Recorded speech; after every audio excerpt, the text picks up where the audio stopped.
Iyon lang ang mga huling salita na narinig ko mula sa sarili kong ama bago niya ibinaba ang telepono. Walang paliwanag, walang paumanhin, walang bahid ng pagsisisi sa kanyang boses, isang malamig na pagtatapos sa 20 taon ng pagiging anak niya. Isang sampal ng katotohanan na mas masakit pa sa kahit anong pisikal na pananakit. Ang pangalan ko ay Angela Reyes at sa sandaling iyon, nakatayo ako sa harap ng bahay na kinalakihan ko. Isang bahay na bigla na lang naging estranghero sa akin. Galing ako sa 4 na oras na biyahe mula Maynila, pauwi sa Batangas para sa summer break. Pagod pero sabik na makita ang pamilya ko. Pero ang naabutan ko ay isang karatulang for sale na walang awang nakatarak sa damuhan. Ang mga bintana na dati may masasayang kurtina, ngayon ay parang mga matang dilat at walang buhay. Sa loob, wala. Walang sofa kung saan kami nanonood ng TV. Walang lamesa kung saan kami sabay-sabay kumakain. Ang tanging sumalubong sa akin ay 3 itim na garbage bag sa labas ng pinto. 3 itim na garbage bag na parang mga bisitang hindi inaasahan. At nang silipin ko ang isa, gumuho ang mundo ko. Nandoon ang mga damit ko, ang mga libro ko mula sa pre-law, ang mga litrato namin, ang buong buhay ko, itinapon na parang basura. Walang hiya. Iyan ang salitang unang pumasok sa isip ko. Hindi para sa akin kundi para sa kanila. Habang hawak ko ang telepono na nag-e-echo pa rin sa huling sinabi ng aking ama, nai-imagine ko siya.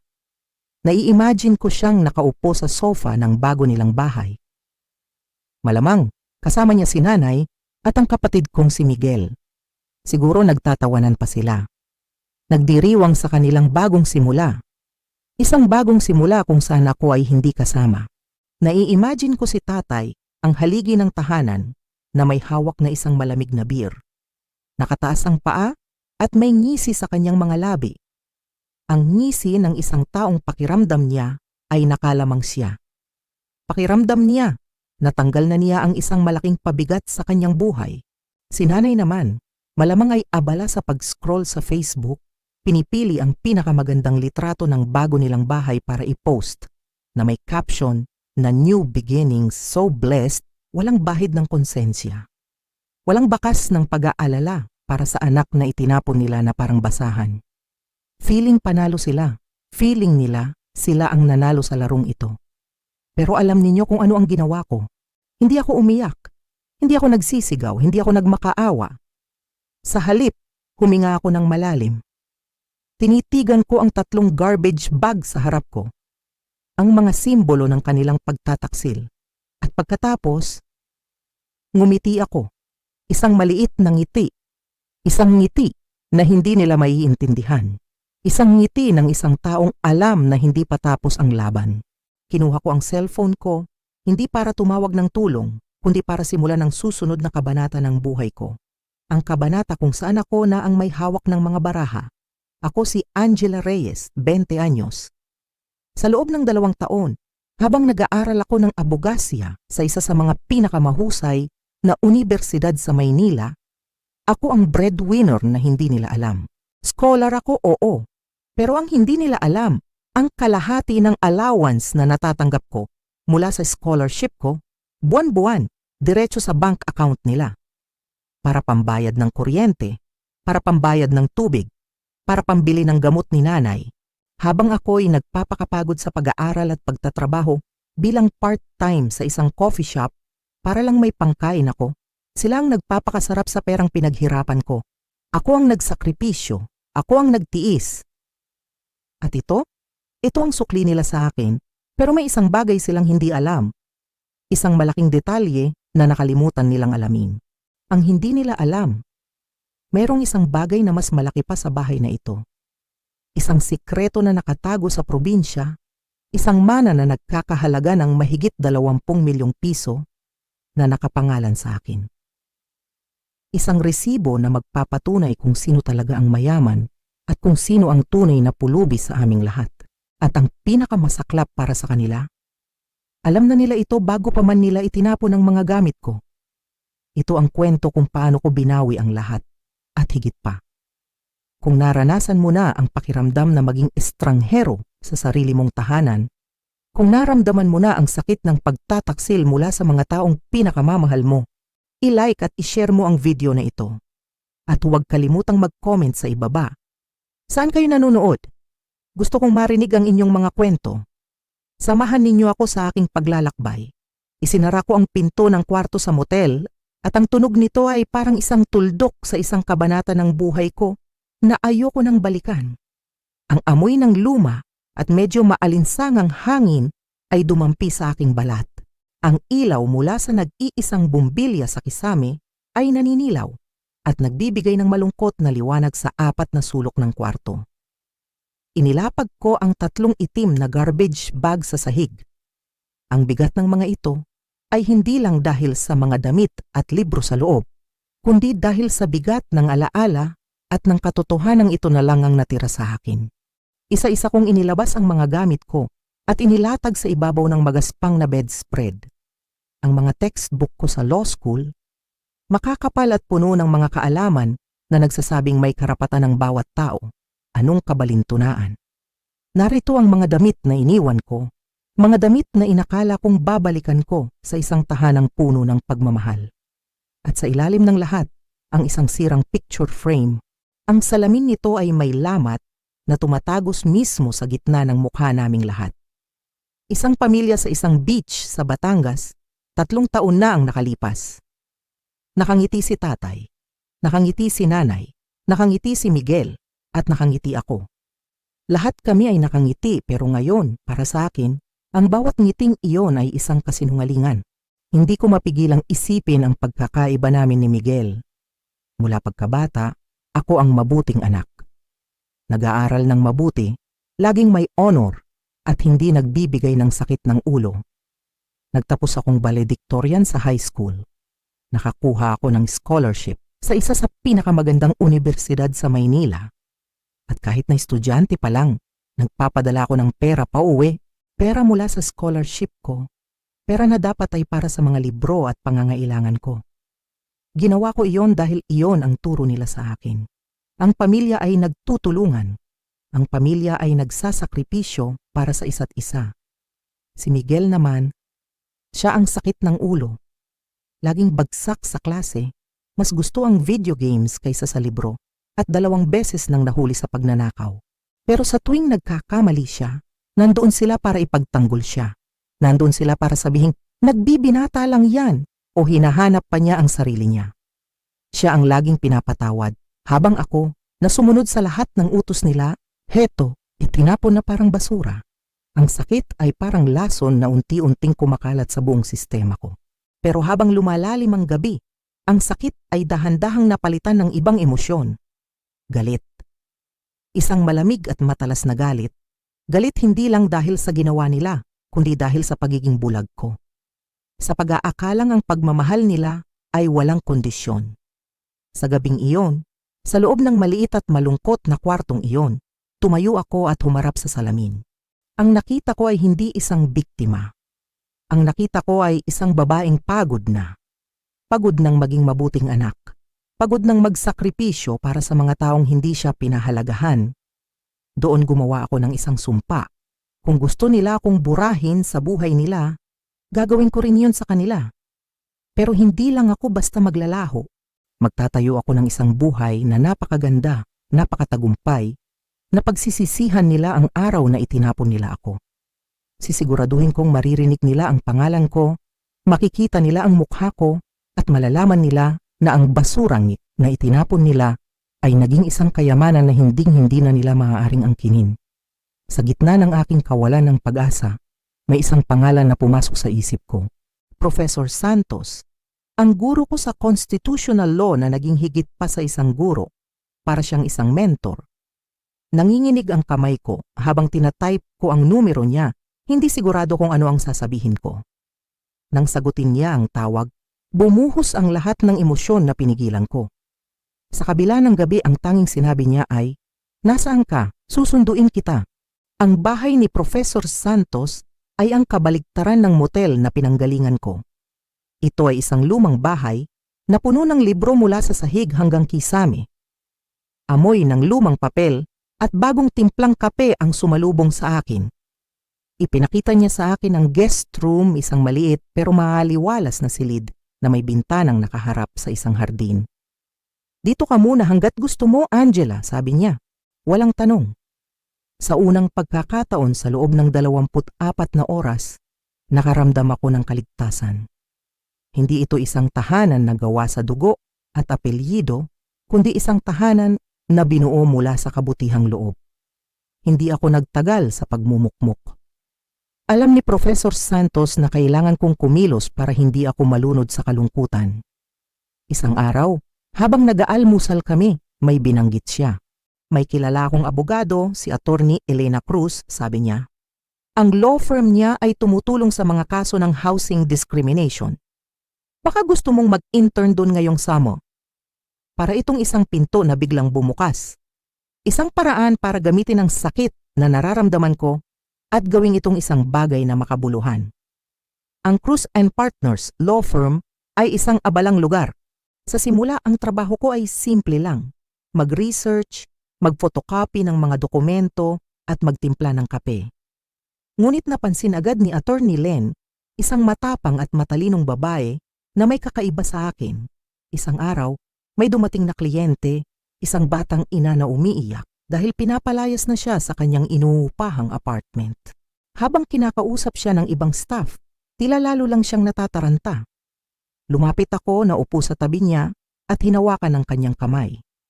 Hindi ako nagsalita, nakinig lang ako. Ikinuwento niya ang lahat at pagkatapos niyakap niya ako. Nang araw na iyon, tinawag ako ni Attorney Len sa kanyang opisina. Mayroon kang pambihirang katangian, Angela, sabi niya. Hindi ka lang nakikinig sa kwento. Naririnig mo ang sakit sa likod nito. Mula noon, binigyan niya ako ng mas malaking responsibilidad. Ako na ang unang kumakausap sa mga bagong kliyente. Mga pamilyang itinutulak palabas ng mga developer. Mga matatandang iligal na tinaasan ng upa. Mga estudyanteng biktima ng mga mapanlamang na landlord. Sa bawat kwentong naririnig ko, nakikita ko ang sarili ko. Ang pakiramdam na bigla na lang mawala ng tahanan. Ang sakit ng kawalan ng katarungan. Ang kabalintunaan ay malinaw sa akin. Ako na itinapon mula sa sariling tahanan, ngayon ay lumalaban para sa tahanan ng iba. Pero hindi ito masakit. Sa halip, nagbigay ito sa akin ng isang misyon, isang layunin na mas malaki pa sa aking sariling galit. Dito sa gitna ng mga folder ng kaso at mga umiiyak na kliyente, sinimulan kong buuin muli ang aking sarili. Hindi bilang isang anak na inabandona, kundi bilang isang tagapagtanggol na handang lumaban. Isang gabi, pagod na pagod ako. Mag-aalas 9 na pero nasa opisina pa rin ako. Napapaligiran ng mga folder ng kaso ng 3 pamilya mula sa iisang apartment complex. Lahat sila ay sabay-sabay na binigyan ng eviction notice. Ang alok ng developer? 2 linggong pananatili sa isang motel. 2 linggo. 14 na araw para maghanap ng bagong matitirhan, mag-ipon para sa deposit at advance, at ilipat ang buong buhay nila. Isang insulto, dumating si Attorney Len at nakita niya ang frustration sa mukha ko. Hindi ito tama, sabi ko sa kanya. Magiging palaboy ang mga taong ito. Tumango siya at sinabi ang mga salitang nagpabago sa lahat. Sira ang sistema, Angela, sabi niya. Kaya ano ang gagawin mo tungkol diyan? Ang tanong na iyon ay umalingaw-ngaw sa isip ko sa loob ng maraming araw. Ano nga ba ang magagawa ko? Isang estudyante pa lang ako, isang intern. Ngunit ang tanong ay nagtanim ng isang ideya. Isang ideya na lumaki at lumaki hanggang sa hindi ko na ito kayang baliwalain. Dumating ang sagot sa isang hindi inaasahang lugar. Isang mandatoryong seminar sa universidad. Binanggit ng tagapagsalita ang tungkol sa Social Innovation Grants. Pondo na ibinibigay ng universidad para sa mga proyektong may layuning tumulong sa komunidad. Ang deadline, 2 linggo na lang. Parang may kuryenteng dumaloy sa buong katawan ko. Ito na yon. Tumakbo ako pa uwi at nagsimulang magsulat. 3 gabi akong halos hindi natulog. Bawat salita, bawat pangungusap sa proposal ay mula sa aking puso at karanasan. Ipinanganak ang Safe Space Initiative, isang programa na magbibigay ng libreng legal na tulong at suporta para sa mga estudyante at pamilyang may mababang kita na nahaharap sa mga problema sa pabahay. Tinulungan ako ni Attorney Len sa mga legal na aspeto at ni-review naman ni Professor Santos ang final draft. Habang naghihintay ako ng resulta, nagsimula ang mga tawag. 6 na buwan pagkatapos ng kanilang paglisan, biglang nagparamdam ang aking pamilya. Isang voicemail mula kay tatay. Angela, nag-aalala ang nanay mo, tawagan mo kami. Ang boses niya ay walang emosyon, parang isang utos. Parang wala silang kasalanan. Parang ako pa ang may utang na loob na tumawag.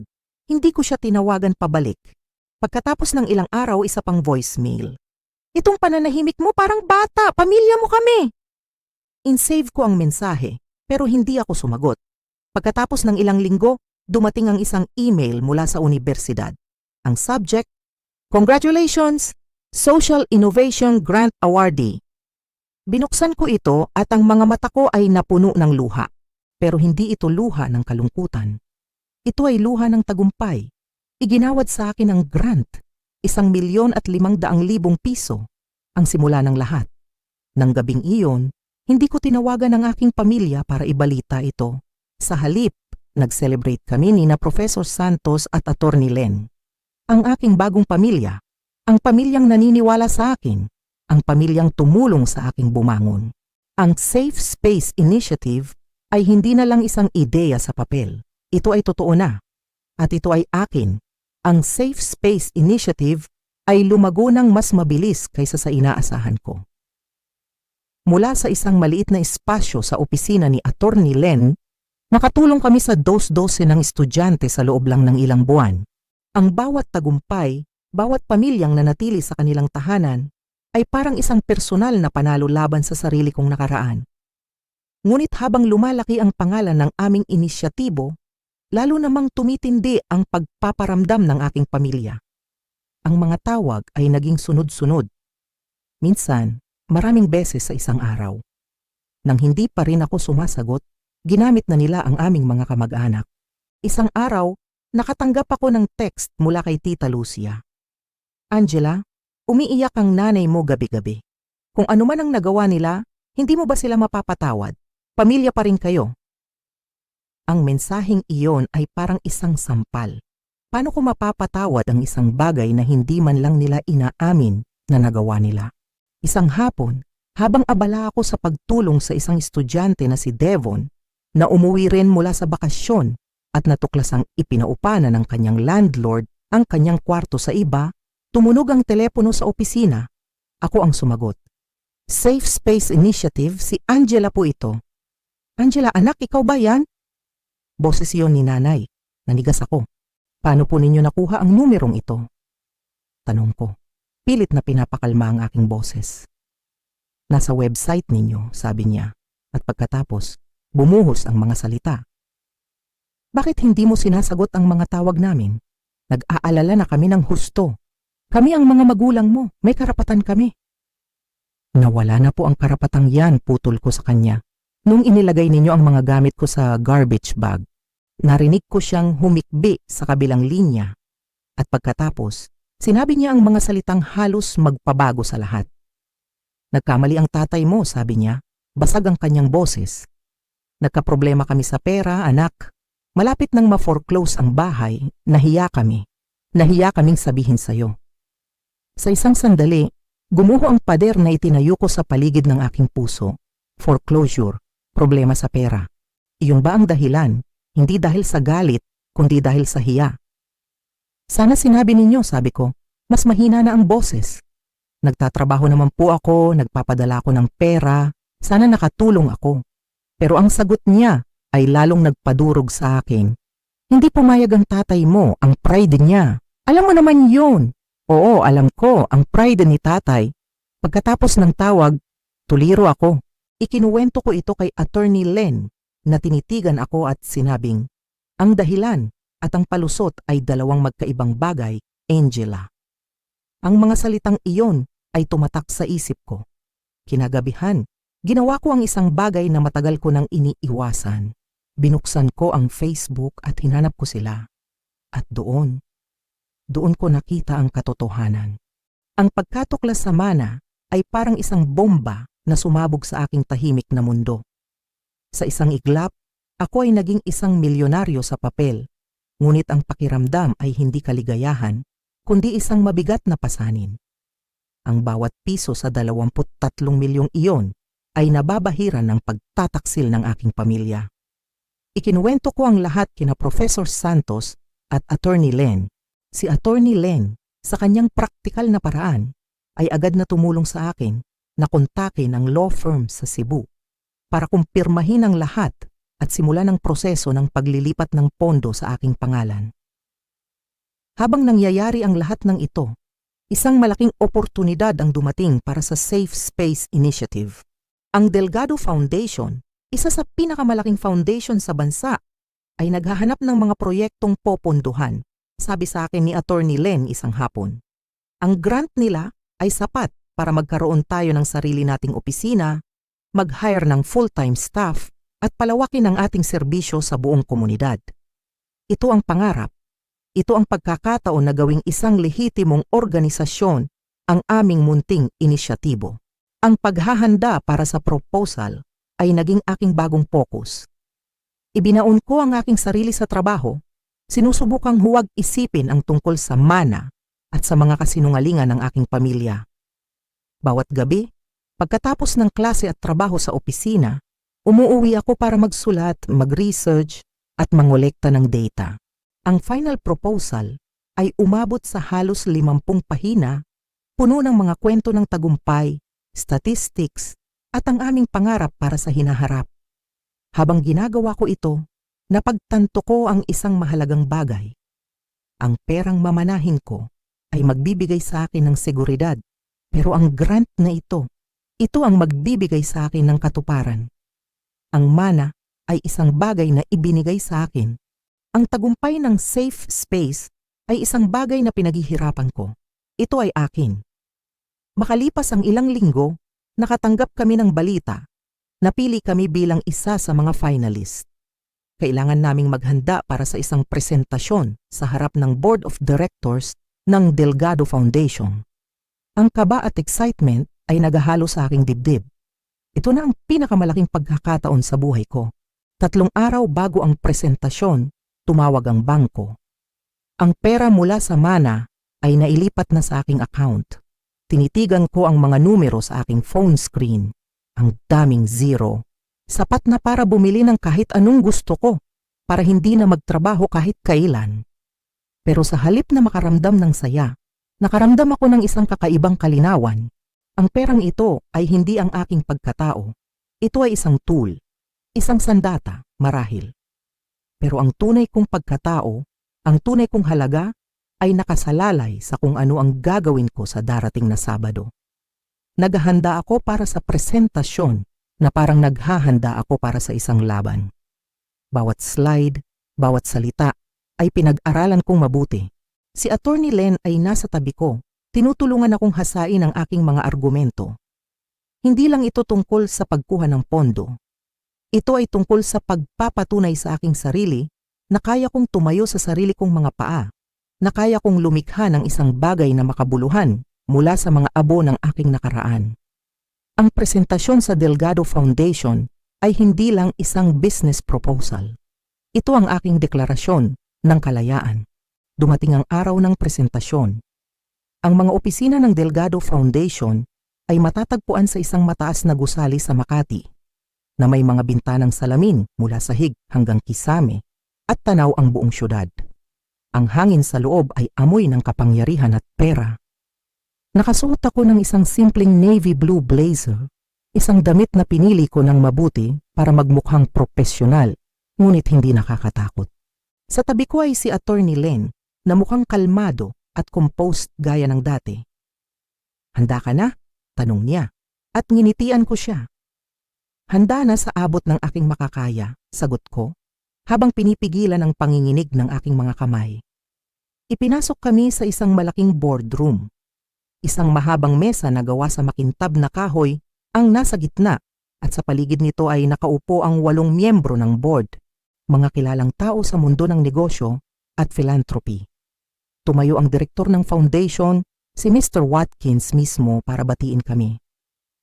Miss Reyes, Miss Cruz, maligayang pagdating, sabi niya. Humanga kami sa inyong sinulat na proposal. Ngayon, ipakita ninyo sa amin kung bakit karapat-dapat ang safe space sa aming suporta. Huminga ako ng malalim at sinimulan ko ang presentasyon. Sa una, nanginginig ang boses ko, pero habang nagsasalita ako tungkol sa aming misyon, sa mga estudyanteng natulungan namin, sa mga pamilyang nabigyan namin ng pag-asa, ang kaba ay napalitan ng pasyon. Dumaloy ang mga salita mula sa akin. Ipinakita ko ang mga statistics, ang mga kwento, ang aming vision para sa hinaharap. Si Attorney Len ay sumasagot sa mga teknikal na tanong tungkol sa batas. Para kaming isang perpektong team, nasa kalagitnaan ako ng pagsasalita tungkol sa aming plano para sa expansion nang biglang bumukas ang pinto ng boardroom. Isang assistant ang pumasok at may ibinulong kay Mr. Watkins. Kumunot ang noo ng direktor. Humingi siya ng paumanhin para sa abala. Miss Reyes, sabi niya, at ang tono ng kanyang boses ay nag-aalangan.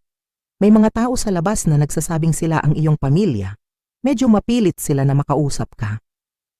Parang may bumagsak na yelo sa aking sikmura. Ang pamilya ko? Dito? Ngayon? Sabi nila, urgent daw. Dagdag ni Mr. Watkins, na halatang hindi komportable sa sitwasyon. Maaari naman nating hilingin na maghintay sila hanggang matapos tayo. Hinawakan ni Attorney Len ang braso ko, isang tahimik na pag-aalok ng suporta. Ang lahat ng mata sa kwarto ay nakatingin sa akin. Ang puso ko ay dumadagundong sa aking dibdib. Sila, sinundan nila ako dito. Sa pinakamahalagang sandali ng aking profesional na buhay, pinili nilang mag-iskandalo. Ang tiempo ay perpekto sa kalupitan nito. Ito ay isang pagtatangka na guluhin ako, na sirain ang aking konsentrasyon, na ipahiya ako sa harap ng mga taong ito. Pero hindi ko sila bibigyan ng ganong kasiyahan. Huminga ako ng malalim, tinitigan ko si Mr. Watkins ng diretso sa mata, at sinabi ko sa isang boses na kalmado at matatag, isang boses na hindi ko alam na kaya kong gawin. Pakiusap po. Sabihin ninyo sa kanila na kakausapin ko sila pagkatapos ng presentasyon. Isang buntong hininga. Masyadong mahalaga po ito para maantala, at sa mga salitang iyon, tumalikod ako at naglakad palayo. Habang naglalakad ako, wala akong naramdamang galit o pagnanais na gumanti. Ang naramdaman ko ay isang kakaibang gaan, isang kapayapaan. Hinarap ko sila sa sarili kong mga tuntunin, narinig ko ang kanilang mga paliwanag. At pinili kong umalis, hindi bilang isang biktima na tumatakbo, kundi bilang isang taong buo na, naglalakad patungo sa kanyang sariling hinaharap. Ako ay malaya na.